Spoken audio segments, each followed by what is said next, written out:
क्या हो जब एक आर्कियोलॉजिस्ट की टीम मिस्र में एक नए पिरामिड को खोज निकालने के बाद उसकी जांच करने उस पिरामिड के अंदर जाए और फिर वो पूरी टीम एक भूल भुलैया और खूंखार मॉन्स्टर्स के बीच फंस जाए। कुछ ऐसा ही होता है हमारी आज की कहानी में। कहानी की शुरुआत साल 2013 में पिरामिड्स के देश कहे जाने वाले मिस्र से होती है। यहाँ विदेशी आर्कियोलॉजिस्ट ने गीजा के पिरामिड्स के पास एक चौथा पिरामिड खोज निकाला। उसी दौरान एक डॉक्यूमेंट्री फिल्म शूट करने वाली क्रू भी मिस्र पहुँचती है जो इस नई खोज को कैमरे में कैद करना चाहता था। लेकिन उनका पिरामिड तक पहुंचना आसान नहीं होता क्योंकि वहां के स्थानीय लोग विरोध कर रहे होते हैं। उनका मानना था कि अगर इस चौथे पिरामिड को पूरी तरह से बाहर निकाला गया तो पिरामिड के राजा, जिसे फराओ कहा जाता है, उसका श्राप सभी लोगों पर भारी पड़ेगा। इसी बीच किसी तरह जब फिल्मिंग क्रू आखिरकार साइट पर पहुंचती है तो प्रेजेंटर सैली वहां की हर चीज को रिकॉर्ड करना शुरू कर देती है। वो बताती है कि इस पिरामिड की खोज आर्कियोलॉजिस्ट होल्डन और उनकी बेटी नोरा ने की है। सैली जोर देकर कहती है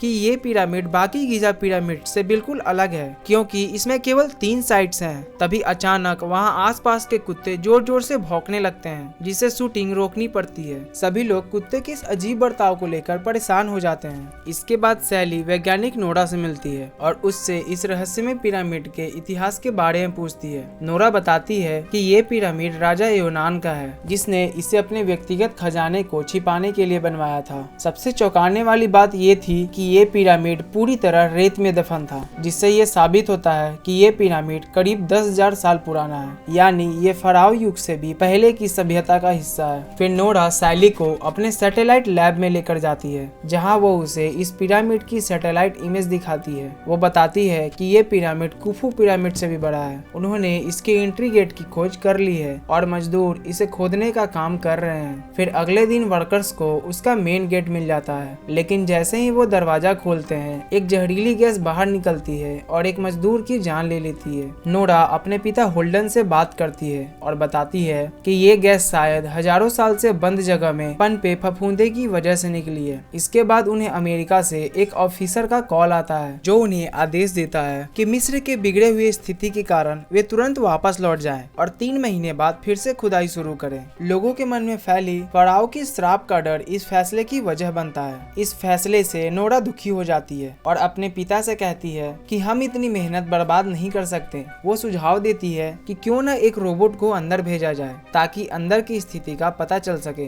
होल्डन नोरा की इस बात से सहमत हो जाता है और इंजीनियर जोहियर द्वारा तैयार किए गए रोबोट को अंदर भेजते हैं। रोबोट अंदर पहुंचकर एक दीवार तक पहुंचता है जिसमें हीरोग्लिफिक्स भाषा में लिखा होता है कि जो भी इस पिरामिड में प्रवेश करेगा वह तुरंत मारा जाएगा और उसकी आत्मा अंडरवर्ल्ड में चली जाएगी। तभी अचानक रोबोट का सिग्नल गायब हो जाता है। ये देखकर जोहियर रिपोर्ट करता है कि शायद किसी चीज जैसे कोई सांप ने रोबोट पर हमला किया है क्योंकि प्राचीन मिस्र में अक्सर सांपों को सुरक्षा के लिए रखा जाता था। जोहियर पिरामिड में खुद जाकर रोबोट को वापस लाने का फैसला करता है क्योंकि रोबोट की कीमत $5 मिलियन था और अगर वह नहीं लौटा तो उसे अपनी कंपनी से मुसीबत झेलनी पड़ेगी। शुरू में होल्डन उसे रोकते हैं क्योंकि पिरामिड्स में बहुत सारे ट्रैप्स हो सकते थे, लेकिन फिर खुद को जिम्मेदार मानकर वो उसे अंदर जाने की अनुमति दे देते हैं। आखिरकार पूरी टीम मिलकर जोहियर के साथ अंदर जाने का फैसला करती है। तभी एक पुलिस अधिकारी मेहर वहां आता है और उन सभी को अंदर जाने से रोकता है। ये देख जोहियर उससे विनती करता है कि वो बस रोबोट लेने जा रहे हैं और ज्यादा समय नहीं लगेगा। उनकी बातें सुनकर मेहर मान जाता है और पूरी टीम ऑक्सीजन मास्क पहनकर अंदर प्रवेश करने की तैयारी करती है। नोरा बाहर से एक मजबूत रस्सी बांधती है ताकि किसी भी इमरजेंसी सिचुएशन में रास्ता मिल सके। वे सभी रोबोट के रास्ते को फॉलो करते हैं और उसका टूटा हुआ सिर ढूंढ निकालते हैं। वहाँ उन्हें छत में एक ओपनिंग होल दिखती है जिसके जरिए वो ऊपर चढ़ते हैं और एक छोटे से कमरे में पहुँचते हैं जो प्राचीन हथियारों और भालों से भरा हुआ था। फिर और अंदर जाते ही टीम को एक चौंकाने वाला सीन देखने को मिलता है। वहाँ उन्हें एक पुराना हथियार मिलता है जिस पर प्राचीन खून के निशान होते हैं। नोरा तुरंत उस खून को सैंपल टेस्ट के लिए इकट्ठा करती है। इसी बीच बाहर बंधी हुई मजबूत रस्सी अचानक अपने आप ही कट जाती है जो उन्हें बाहर से जोड़ रही थी। ये देख सब लोग हैरान रह जाते हैं क्योंकि ये रस्सी काफी मजबूत थी।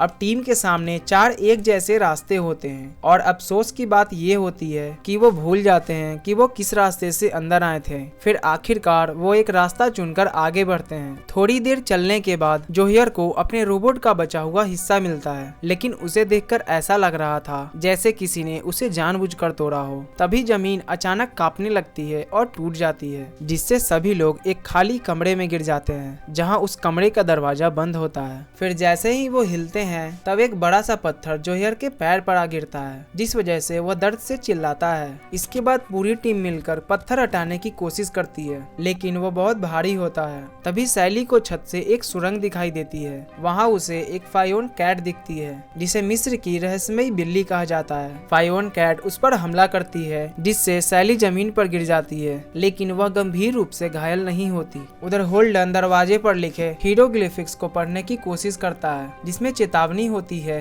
कि ये दरवाजा खोलना खतरनाक हो सकता है, लेकिन बाकी टीम उस चेतावनी को अनदेखा करके दरवाजा खोल देती है ताकि वे लोग वहां से निकल सके, और जोहियर को पीछे छोड़ते हुए दुख भरा वादा करते हैं कि वे लौटकर उसे जरूर बचाएंगे। अब टीम एक लंबा रास्ता तय करती है और अचानक उन्हें अफसर मेहर की आवाज सुनाई देती है। वे लोग भी जोर से चिल्लाते हैं ताकि वो सुन सके, लेकिन मेहर उनकी आवाज नहीं सुन पाता। तभी उन्हें जोहियर की चीखें सुनाई देती है, जिससे होल्डन और नोरा भागकर उसी जगह जाते हैं, लेकिन जोहियर वहां से गायब होता है और उन्हें बस खून के निशान दिखाई देते हैं जो छत की ओर जाते हैं। वे समझ जाते हैं कि उसे कोई खींचकर ऊपर ले गया है। अब वो सैली और उसके साथी माइकल के पास वापस लौटते हैं और उन दोनों को सारी बात बताते हैं। यह सुनकर सैली गुस्से और डर से भर जाती है और इस हालात के लिए होल्डन को दोष देती है। इसी दौरान होल्डर को ऐसा लगता है जैसे कोई परछाई उन्हें देख रहा हो, जो तुरंत गायब हो जाती है। यह देख वो घबराते हुए सभी को जल्दी से वहां से निकलने को कहता है। अब सभी लोग एक सक्रिय सुरंग में घुसते हैं। तभी उन पर एक साथ कई फियोन कैट्स हमला कर देती है। वो सब अपनी जान बचाकर वहां से जल्दी जल्दी भागते हैं और सुरंग के दूसरे सिरे पर पहुंचते हैं, जहां अफसर मेहर उन सभी को मिल जाते हैं। वो अपनी बंदूक से कैट्स पर फायर कर टीम को बचाते हैं, लेकिन तभी एक अजीब सा प्राणी आता है और मेहर को खींचकर सुरंग में ले जाकर उसे मार देता है। अब सभी लोग डर के मारे अपनी टॉर्च बंद कर लेते हैं ताकि वो अजीब प्राणी उन्हें ना देख पाए। कुछ देर बाद वो फिर आगे बढ़ते हैं और एक नई सुरंग में पहुंचते हैं। फिर सुरंग के रास्ते में होल्डन दीवारों पर बनी प्राचीन चित्रों और हीरोग्लिफिक्स को देखता है, लेकिन उसके ट्रांसलेट करने से पहले ही चारों ओर से रेत गिरने लगती है और ये देख सभी लोग जान बचाकर भागते हैं। भागते हुए सैली एक स्पाइक ट्रैप में गिर जाती है और फियोन कैट्स उस पर हमला कर देती है। फिर होल्डन आग फेंककर कैट्स को भगाने की कोशिश करता है,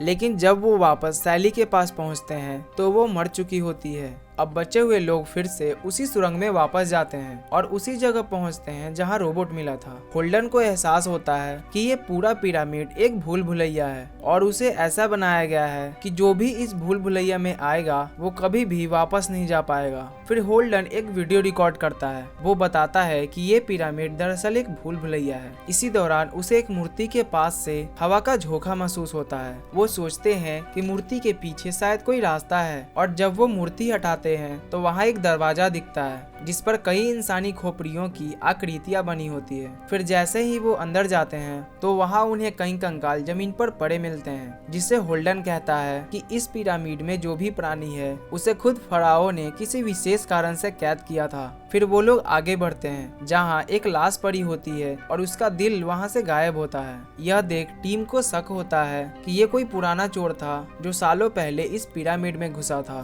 तभी नोरा को उसकी डायरी मिलती है जिसमें लिखा होता है कि वो इस पिरामिड में साल 1789 में घुसा था और उसने पिरामिड के अंदर होने वाली हर चीज को अनुभव किया था, और उसने अपना अनुभव इस डायरी में बारीकी से लिखा था। डायरी में लिखा होता है कि इस हॉल में बाहर निकलने का एक रास्ता भी है जिससे उन सभी को उम्मीद की किरण दिखने लगती है। लेकिन तभी अचानक वही अजीब प्राणी सामने आता है और होल्डन पर हमला करके उसके दिल को निकाल लेता है। ये देख नोरा डर के मारे वहाँ से भागती है और माइकल भी गम से पूरी तरह टूट जाता है। दोनों भागते हुए फिर से उसी हॉल में पहुँचते हैं, लेकिन वहाँ का दरवाजा अब बंद हो चुका था। अब माइकल एक आखिरी फैसला करता है। वो खुद को उस प्राणी के हवाले करने का निर्णय लेता है और इस पूरी घटना को रिकॉर्ड करता है ताकि दुनिया को इसका सच पता चल सके। माइकल धीरे धीरे आगे बढ़ता है और उस अजीब प्राणी को कैमरे में रिकॉर्ड करता है। वो देखता है कि प्राणी होल्डर की लाश को उल्टा लटका रहा है और फिर वो उसका दिल निकालकर एक तराजू पर रखता है और उसे खा जाता है।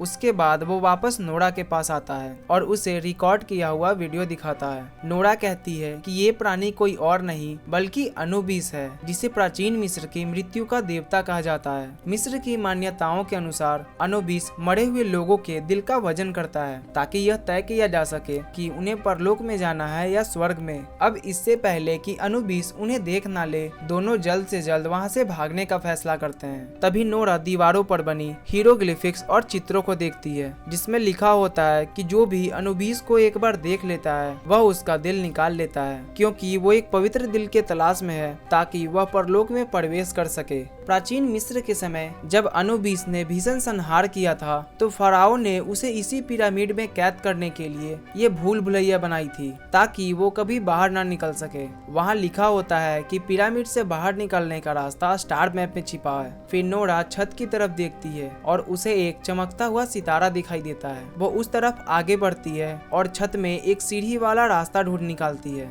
ये वही रास्ता होता है जिससे अफसर मेहर अंदर आया था। फिर नोरा सीढ़ी चढ़कर ऊपर जाती है और माइकल उसके पीछे पीछे आता है। तभी अनुबिस अचानक प्रकट हो जाता है और माइकल को पकड़ लेता है। ये देख नोरा जल्दी से अपनी टॉर्च उसकी तरफ फेंकती है जिससे अनुबिस नीचे गिर पड़ता है। फिर जैसे ही नोरा उस छेद से बाहर निकलती है, अनुबिस दोबारा आ जाता है और उसे खींचकर वापस अंदर ले जाता है। कुछ देर बाद नोरा को होश आता है और वो खुद को बंधा हुआ देखती है और उसके आसपास कई लाशें पड़ी होती है। अनुबिस उसके सामने खड़ा होता है और उसका दिल निकालने ही वाला होता है, लेकिन नोरा ने पहले से एक भाला छिपा रखा था जिसे निकालकर वो जल्दी से रस्सी काटती है और अनुबिस पर हमला कर देती है। इसके बाद वो तेजी से वहाँ से भाग निकलती है। वो एक बार फिर सीढ़ियों से चढ़कर उसी रास्ते से बाहर जाती है और आखिरकार पिरामिड के बाहर पहुँच जाती है। फिर थकान से चूर होकर वो वहीं जमीन पर गिर जाती है। फिर थोड़ी देर बाद जब उसकी आंखें खुलती है तो एक छोटा बच्चा उसकी तरफ आता दिखाई देता है। वो उससे कहती है, प्लीज मुझे यहाँ से बाहर ले चलो। लेकिन अचानक ही अनुबिस फिर से आ जाता है और दोनों पर हमला कर देता है और ये कहानी यही खत्म हो जाती है। अगर आपको ये कहानी अच्छी लगी हो तो वीडियो को लाइक और चैनल को सब्सक्राइब जरूर करना। मिलते हैं अगली वीडियो में।